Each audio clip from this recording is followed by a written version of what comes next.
parce que quand même quand vous étiez dans l'opposition de 2021 à 2024 vous avez défini l'agenda du paysage politique en termes de communication yéen a doon imposer nit ñi rythme bi ngeen doon communiquer et ça à travers Ousmane Sonko. Aujourd'hui Ousmane n'a pas assez de temps pour jouer ce rôle-là mais je pense que le parti doit créer aujourd'hui des mécanismes tey lañ gën a soxla parti bi que bi ngeen nekkee ci opposition bi ndax parti bi dafa am rôle bu am solo boo xam ne moom la war a jouer. xanaa xamoon ne cette question de l'approsie là tey parti bi bu doon fonctionner normalement mën na ko régler te du yegg fii yépp une fois encore je ne dis de ne pas étouffer l'affaire je ne dis je n'ai pas dit de protéger des gens mais dama ne jël leen des mesures rapides et on avance sur autre chose. D'accord. tey Pastef mooy diriger.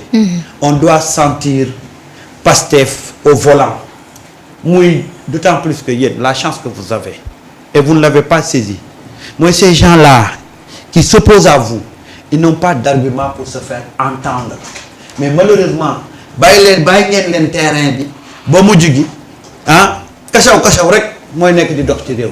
alors que yéen vous avez des choses yoo xam ne tellement importantes yu ngeen war a mën a jaay Sénégalais mais ñun ñoo fi mujj nekk di rétablir un peu di dabu pour que cette communication là puisse être xam nga mu nekk communication bu am solo mais Diomaye costume bi mu sol tey mook Trump kii sol cravate bu bleu kii sol cravate bu rouge am na solo de. am na solo xam nga voilà cravate loolu mooy gentleman signification. ci wax ni bu ci nekk signification. non cravate dafa am ay signification de.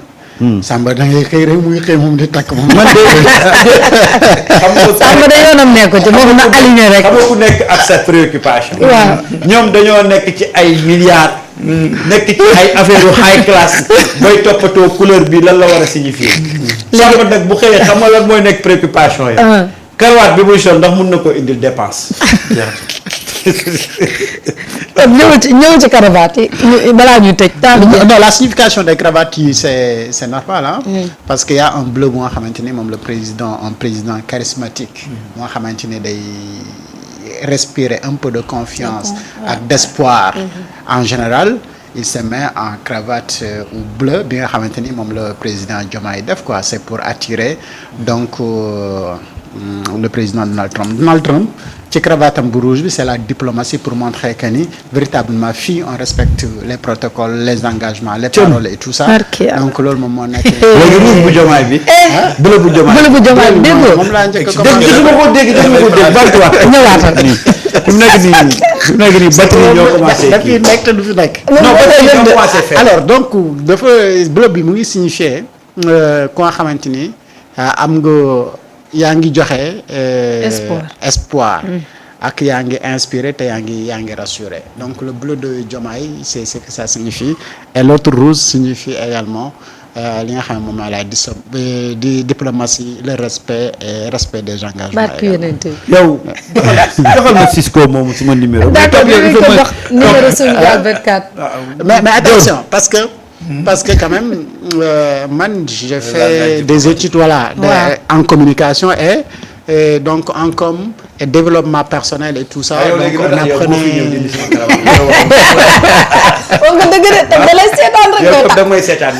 non mais même xam nga takk cravate ak ñàkk ko takk am na lu muy signifier donc am na bërëb yi nga xamante ni boo fay dem takk cravate bi dafa am lu muy signifier ñàkk ko takk également dafa am lu muy signifier nag donc le dress code nekkul tout le temps nu la neex nga solo dem fu la neex donc le dress code aussi dafa am solo bàyyi ñu ay dress code ak ay dalal ko li nga fi nekk nii xam nga ñoom ci lan la ñuy yëngatu luy dugg ci kër ga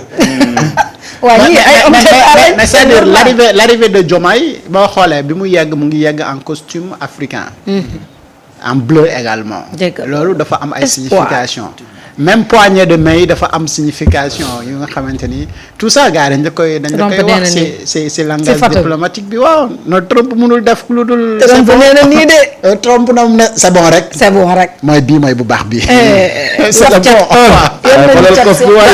donc Trump moom wax la ne la bii mooy c'est le bu bon bi Khalifa Dóor waar tegal leen numéro commercial bu Sunugal 24 comme ça buñ ci wootee après inchallah dinañ leen jox numéro doyen Samba numéro bi moom war ngeen di koy teg tout le temps. justement numéro bi mu ngi si bande bannière bii di daw nii mais dafa sew en fait. waaw gis nga bi muy ñëw. ca chemise bu weex bala.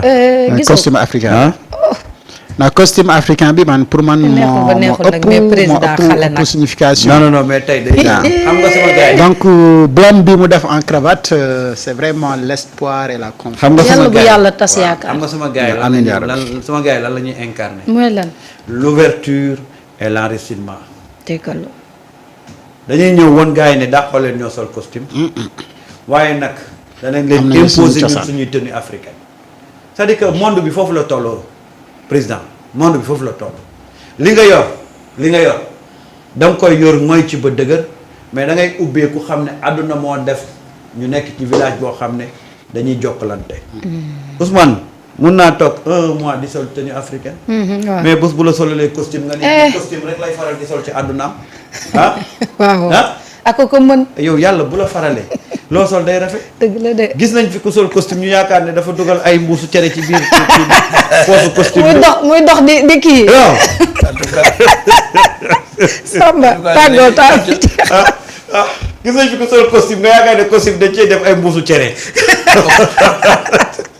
muy dox di yàlla bi Samba. yàlla bu la tàggatee. non loo sol day rafet.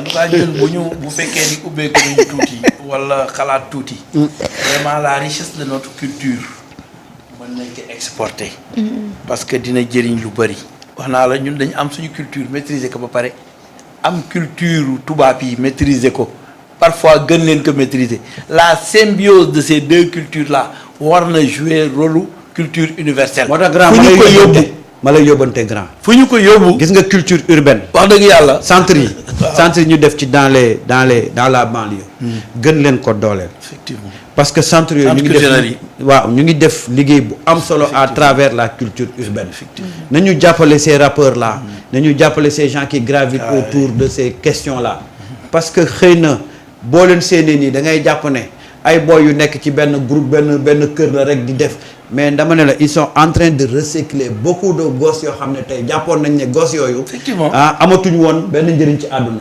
moo tax à travers la culture urbaine ak initiative yi ñuy jàpp man dama bëgg état bi accompagner leen. gën leen jàppale. parce que gis nga fi mu nekk nii boo bëggee defar nit da nga koy defar culturellement ba pare.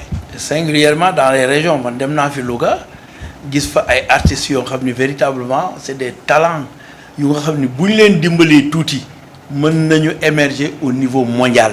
Et là c'est extrêmement important. xam nga Louga est une ville de culture également. ville bu nga xam ne la way fa la nekk façon fecc yenn yi fa la nekk bu pare am na talent yu bare foofu lañ soqi ko mais racine bi ma nga fa te dañ leen war a suuxat mettre là-bas des centres culturels ou bien amener ces artistes là parfois à Dakar.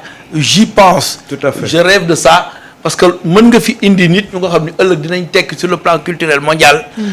lu am solo lu nga xam ni ce sera un honneur wala pour yow nga wane ni yow yaa leen jëkk indi ci yenn centres yi te li ñuy def fii wala li grands artistes yi di def gis naa ni ñoom vraiment seen talent àgg na foofu. mais il y a beaucoup de talent peut-être qu'ils dans la n'ont pas région. été tout simplement encadrés et cet encadrement là c'est extrêmement important. d'accord Birame Diop ma bàyyi la nga tàggoo temps bi jeex na. donc di la gërëm di la sant véritablement tey mbégte la ñu am lépp lu ñu amoon lu ñu naqari disparaître na par rapport ndax visite bi nga xam ni Diomaye Faye succès bi mu am foofu en Amérique et nous ne cesserons de l'expliquer je sais que yéen a ngi ci waaye ñun fu ñu dem ak fu ñu taxaw ak lu ñu mënti bind ci loolu pour édifier les Sénégalais sur les opportunités que ça peut ouvrir loolu dañ ko war a véhiculer moo ëpp doole foofu ay débat de bas étage yu nga xam ni parfois dinañ ko entretenir par ñu nga xam ni dañ ci gis aussi seen intérêt ah parce que ku nekk looy def rek da nga ci gis sa intérêt am na ñoo xam ne seen xol dina dagg parce que dañuy gis ni véritablement diplomatie sénégalaise au lieu ñu associé wu ci loolu véritablement daf leen di gêner du ñu xam lu ñuy wax mais ñooñu nag comme ni ko Ousmane Sonko di waxee man dama leen yërëm ndax que lii ñuy def dañ koy continuer te bu fekkee ni loolu daf leen di metti yërëm naa leen yàlla na yaar soppi.